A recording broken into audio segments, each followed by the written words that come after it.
on the first show, you had mentioned you hurt your back and stuff like Yeah. that. And Oh yeah. one I'm thing I wanted, flying. one thing I wanted to share with you, dude, is um, see this wallet. Yeah. You This is mean my like? Wait, wallet. hold on. You mean like this big lumpy one that I sit on? Yeah, yeah. Pull that thing out. Dude, this thing's the fucking eyesore of the world. Everything is. Where's the camera? See, I'm just like you.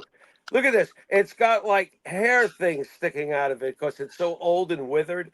And everything I put into it, watch what I could do with it. Hey, Exactly. It's flimsy.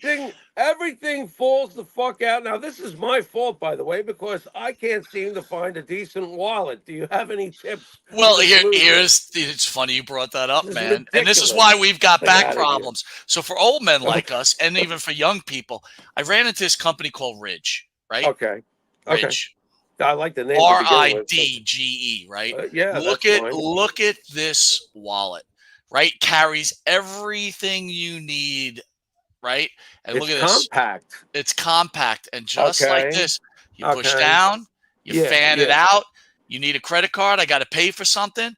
Just that Oh, easy. I go pay it, boom, put it right back in. And you guess mean what? you You're can? What? No, you can just flip out and have multiple choice that easy? that easy. Look how easy this is. Wow. And you know how stupid I am. You see how easy that was to fan out just like that, man? Yeah. Look at that, dude. I'm stupider, but yeah, I get it. And then Okay. you got Awesome. the cash right on the back here. And Nice. guys, look, this episode is sponsored by Ridge, and if you use Oh. the promo code Hey. YouTube 10, that's YouTube 10, Okay.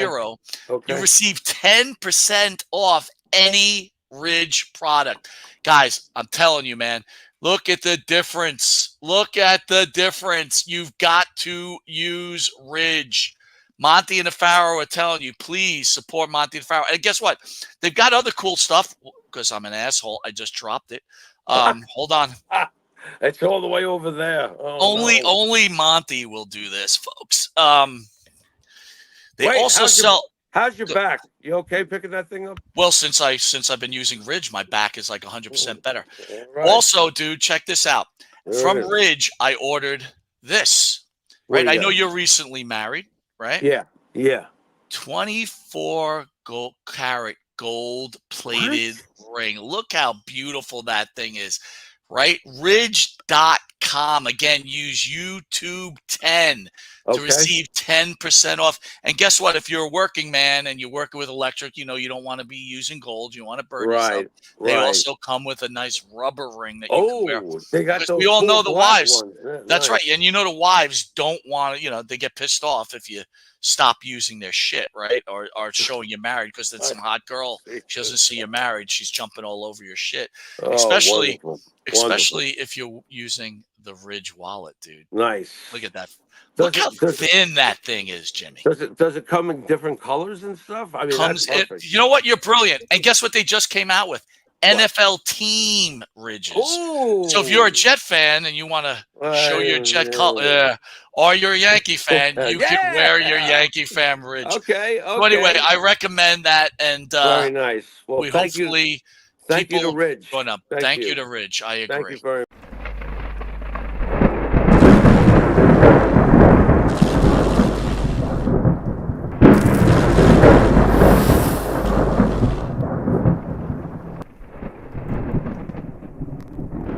Got to get that all fixed in the future. All right. We're also on New York Cable on Friday nights at 11:30 p.m. channel 115. Saturday nights at 11 p.m. on channel 115, and early Friday morning at 12:30 a.m. on channel 20. Monty and the Pharaoh try to bring you the best interviews of professional wrestlers as possible, where we're seeing on New York Cable by 150,000 viewers. You also catch us on audio. You can catch us on iHeartRadio, Spotify, Anchor. We're driven by the Believe network, where there's only a select few of pro wrestling podcasts on that audio network. And we're also going to be seen on Stripes TV. You can go to www.stripes, that's STRIPES TV. It's a free streaming site like a Netflix. And you could go on there. So, Jimmy, I'm listening to Busted Open Radio, and Tommy Dreamer's on there, and he's where obviously I'm in Long Island, and he's saying yesterday he had an appearance. He was appearing at the Smith Haven Mall. We all know how I feel about Tommy Dreamer, the wrestler.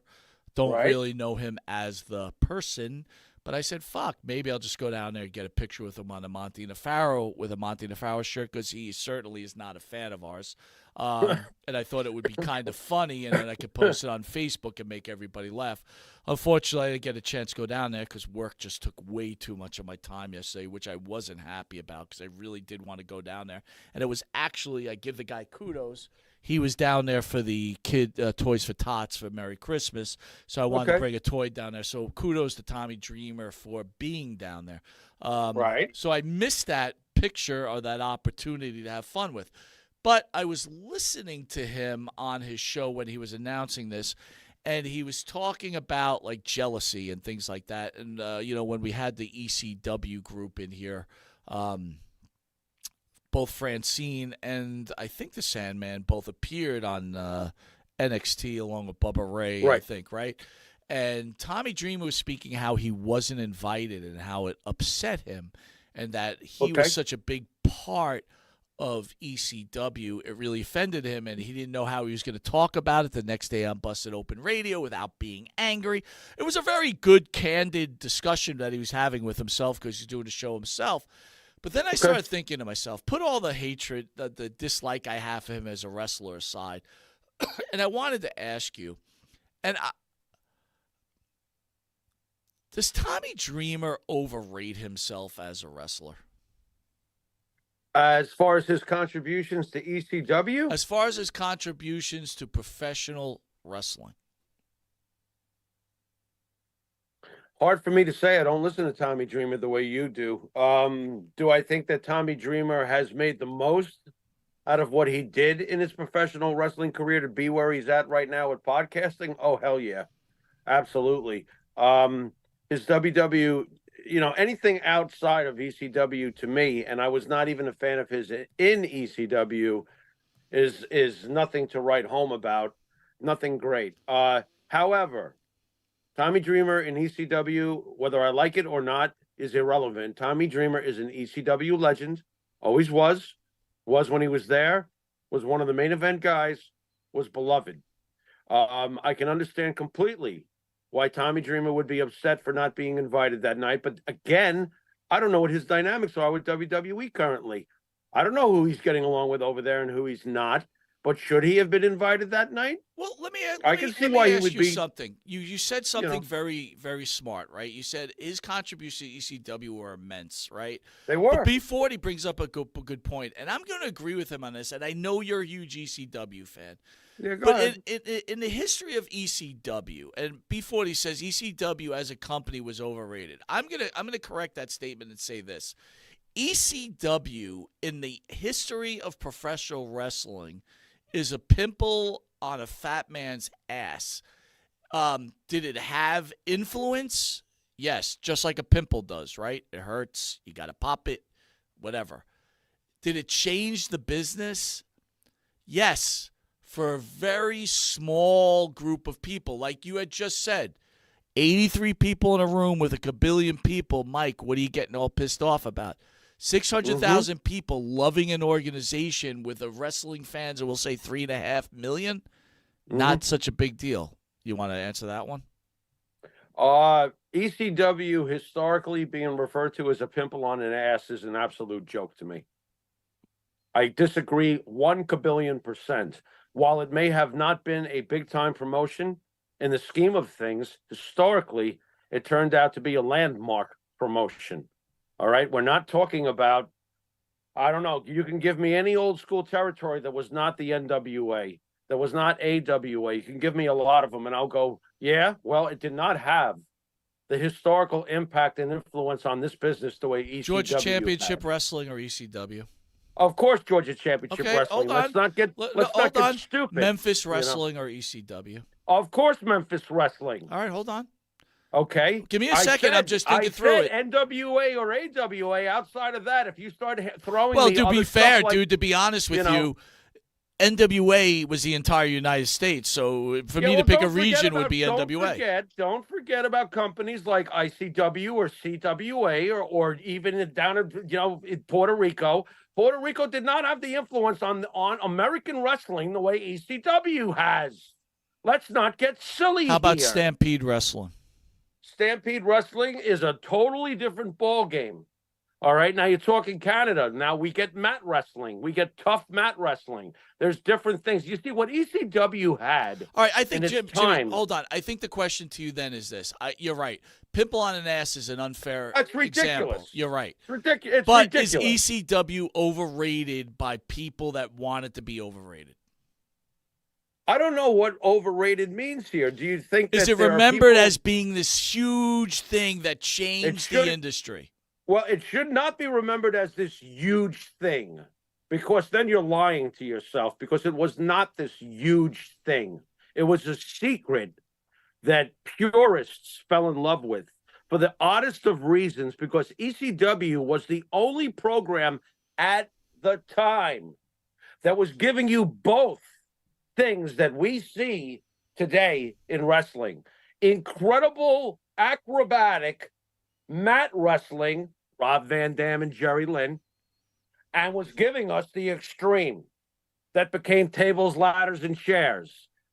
Okay, so basically the two extreme types of wrestlers outside of what we really love, the muscular pound you into the ground guy that comes from Vince's make of wrestler, ECW was giving us those things as a whole before everybody else had figured it out. Everyone else took from ECW. And that's a fact. It's not a myth. It's a fact. It happened. Okay? And it happened for the benefit of WWE in the end. WCW did not know what to do with a hardcore division, and they changed Sandman to Hack. Okay? So they didn't know what to do with that. WCW was given the greatest mat wrestler probably in the history of this business, coming hot off the Survivor Series in Bret Hart, and did not know what to do with that. Vince McMahon saw Chris Jericho as Lionheart Chris Jericho, and then killing it in the cruiserweight division, and put him in the ring with The Rock right away. So you made your case for ECW. Yeah. So let's go back to the original thing. Does Tommy Dreamer overrate himself as a wrestler and his influence on wrestling? I mean, when he talks about it, his matches with Raven. It's like, dude, like who even knows about those matches? Look, the bottom line is that the greatest face and not face heel of hardcore wrestling in ECW is fucking Sabu. Okay? Period. Sabu's the man. Sabu's the one who should be invited to everything. Sabu was the suicidal, genocidal, holy shit fucking guy. Okay? Tommy Dreamer bled a lot. Tommy Dreamer took a lot of abuse there. But, again, Tommy Dreamer is an ECW legend. Leave it at that. Jason Morning says today's ECW influence can be seen mostly at your local outlaw mud show. Well, you know what? He's not wrong in saying that, but to ignore the fact that the hardcore division and the hardcore style of wrestling we see today, even in the big time, it's there because of ECW. Any of these mat contests that you see where they're flipping and flying and cartwheeling around and stuff, that goes back to the days of Rob Van Dam, or if you even want to get technical, Mexican wrestling, So, yeah, a lot of the garbage, the bad part of hardcore, you will catch that at a local show. Right. The bad part, the worst parts of wrestling, you will usually catch at a local show because either they're green or they're doing something completely not believable and stupid. Who was that wrestler back in the day who threw himself off the top of an apartment building into a dumpster? It's one of the dumbest things I've ever seen. It was from some small company. It wasn't ECW. It was another small company. Jimmy, do me a favor. Ask me a question. Just ask me a question. Ask you a question? Yeah. Well, what do you mean ask you a question? Like, what kind of question would you like to be asked? I'm not going to ask you about how you felt about someone's death. That's for shit sure. No, I was going to. You know what, dude? Forget it. I mean, well, why do you dislike ECW so much? I don't dislike it. Here's what kind of fucking stupid question is that? It's a stupid question. I expect a stupid answer because there's No, no reason. on a serious note, I don't dislike ECW. I think it has a place in time, but I think a Right. lot of times when we look at it, like anything else, we look at it as this grandiose thing that Right. changed the industry. Right. You know what it Right. did? It made the bigger platforms realize there's another group of fans out there that are looking for something a little Right. bit different.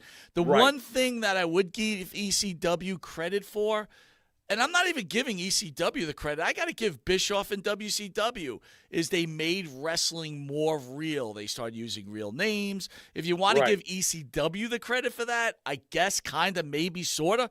But Real? No. NWO was making things real. right, and so Right. again, let's not discount the brilliance of Paul Heyman, but just remember something. I'll go back to it again. His parents gave him $1 million. Like, here's $1 million. Right. I mean, look, you know, in the end, ECW was a failure. I don't care how you want to sell it; it was a failure. You know, did great stars come from it? RVD, the Dudley Boys, of course. But who Right. made those stars? Right. Which this is Well, one at the thing we end- got to remember, Jimmy, is that this is scripted wrestling. There's Right. a guy, there's a Wizard of Oz behind the curtain who's making these decisions on who's going to be famous and who's not. Obviously, Right. they see something in someone and they run with it. So obviously, these people have talent. But let's not get this confused that it's the man behind the curtain who's making these people famous. You know, if one day Vince McMahon decided John Cena was not the guy, John Cena's fucking done. That's it. You know, if Stephanie McMahon and say, "Oh, I like his rapping, let's try this," it's over. Right. Stone Cold Steve Austin was a floundering wrestler. He was okay. Right. That's right. That's You know, right. it's circumstances and the guy behind the curtain. That's I mean, the right. guy behind the curtain pushed the most famous, popular wrestler there is today, Roman Reigns, until everybody ate the shit sandwich and started to like it. Yeah, finally. Right. Finally, it took years. But he made you eat it. Now, obviously, Roman's got talent. Obviously, Roman is great. But again, at any point, Vince could have said, "Fuck this, it's not working. Goodbye, Roman." Right. And that's where you have to sometimes make a decision like a CM Punk and go, I don't fucking have to take this, you know, or Cody Rhodes. I don't have to fucking take this. I'm better than this. Right. You know, it's the decisions you make at the end of the day. But the man behind the curtain that was able to take hardcore and make it work wasn't WCW. It was Vince. Because Vince saw Cactus Jack and said, fuck this, you're mankind. How'd that work out? Yeah. That worked out pretty goddamn good. Hard to argue. You know? And Again, to Vince- be fair, though, they've got an unlimited amount of money, which Vince made an unlimited amount of money. So Yeah, it's he his made that beast. happen. It's his animal, right? That's right. That is. And he also knew that the most talented of the bunch coming from ECW was Rob Van Dam. And Rob told the story himself. He put the strap on Rob. He had Rob defeat John Cena. Look, the reality is that, Jimmy, he looked at Rob Van Dam and said, I can market this guy. He knew he couldn't market Sandman. And I would say this to Sandman if he was in studio. He knew he couldn't market Sandman. Right. You know, he marketed the Dudley Boys because they were doing crazy shit in tag team matches. And let's be honest with it. If it wasn't for Edge and Christian and the Hardy Boys, or all three of them, maybe none of this happens if some of those teams aren't around. Right. Well, that was the perfect storm, having those three at the right time in the right place. Vince has had a lot of that over the course of his career, whether it's the right place at the right time. Well, I want to flip scripts because we want to get